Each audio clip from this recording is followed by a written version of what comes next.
అయితే గురుగారు ఇంట్లో వినాయకుడు ఉంటే మంచిదే 3 రోజులు 5 రోజులు అనుకుంటూ ఉంటారు. ఒక పాజిటివ్ ఎనర్జీ. పాజిటివ్ ఎనర్జీ ఒక బాగుంటుంది అనేది అనుకుంటూ ఉంటారు. కానీ ఆ సమయంలో పీరియడ్స్ కనుక వస్తే ఏమైనా దోషాలు ఏమైనా వస్తూ ఉంటాయంటారా? ఎలాంటి జాగ్రత్తలు తీసుకోవాలంటే? ఒకటి గుర్తుపెట్టుకోండి, ఇంట్లో ఏ పూజలైనా సరే, ఏ పూజలు జరుగుతున్నా సరే, ఏ వ్రతాలు జరుగుతున్నారే, ఆడపిల్లకి నెలసరి వచ్చినప్పుడు తప్పకుండా వారి ప్రత్యేక గదిలో ఉండాల్సిందే. అంటే పూజ ఆపాల్సిన అవసరం లేదు, పూజ ఆపాల్సిన అవసరం లేదు. ఆ సమయంలో ఆ పూజ కూర్చునే స్త్రీకి ఏమైనా ఇబ్బంది వస్తే కూడా తిరిగి తన పక్క రూమ్లోకి వెళ్ళిపోయి పక్కన కూర్చొని మిగతా పూజ కార్యక్రమాన్ని భర్త గారు నిర్వహించవచ్చు, పిల్లలు నిర్వహించవచ్చు, ఇబ్బంది లేదు.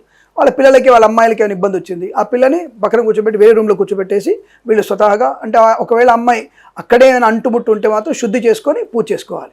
అక్కడ అంటుకోలేదు తప్పకుండా దూరంగానే ఉంది అనుకున్నప్పుడు అమ్మాయిని దూరంగా కూర్చోబెట్టి వీళ్ళు పూజ పూర్తి చేసుకోవాలి తప్ప పూజ ఆపాల్సిన అవసరం లేదు. ఇంట్లో నవరాత్రులు కానీ 3 రోజులు కానీ 1 రోజు కానీ పూజ చేసుకోవచ్చు, కానీ అమ్మాయి ఆ దేవుడి గది వద్దకు రాకుండా ఉండాలి.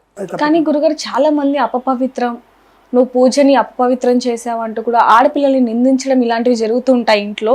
ఇంకా ఆ తర్వాత పూజని కూడా చెయ్యరు, మధ్యలోని పూజని ఆపేస్తారు.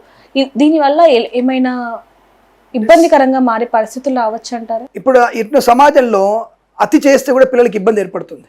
అసహజమైనటువంటి వ్యక్తిత్వాన్ని పిల్లల ముందు ప్రదర్శించి అది సహజంగా వచ్చేటువంటి నెలసరి, దానికి ప్రత్యేకంగా మనం ఏదో దాచుకోవడానికి ఏం లేదు. అక్కడ సహజంగా వచ్చేది కాబట్టి ఆడపిల్లకి ఆ సమయం తెలియదు, చిన్నపిల్లల మందు ఇంకోటి, దాని గురించి అనవసరంగా హడావుడి చేసి గొడవ చేసి మనసు పాడు చేసుకోవడం అవసరం లేదు. నిదానంగా పిల్లలకి నాన్న ఇది పూజా సమయంలో ఇలా ఉండాలి, మనం ఇది సంప్రదాయం, ఇలా ఉంటే మనకి గౌరవం, ఇలా ఉంటే మనకి శాస్త్రీయం అని చెప్పగలిగితే పిల్లలు వినగలిగే అవకాశం ఉంది. పిల్లలకి మనమే చెప్పట్లేదు, భయపెడుతున్నాం పిల్లల్ని.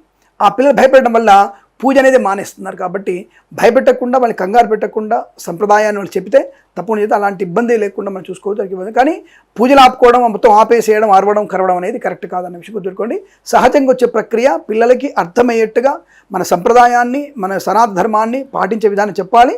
ప్లస్ వాళ్ళకి సహజంగా వచ్చేటువంటి నిరసన కానివ్వండి, ఇతరత్ర ఏమైనా శారీరక మార్పులు కానీ వాళ్ళు చెప్పే ప్రయత్నం, ఇలా ఉండాలి, ఇలాంటి డ్రెస్ వేసుకోవాలనే విషయాన్ని, పూజ దగ్గర ఏమిటి, బయటికి వెళ్ళినప్పుడు ఎలా ఉండాలనే విషయం చెప్పితే పిల్ల వినగలిగే అవకాశం ఉంది. వాళ్ళకి అర్థమయ్యేట్టు చెప్పాలి, వివరంగా చెప్పాలి, అంత ఒకటే తేడా, ఇంకోటి ఏం లేదు.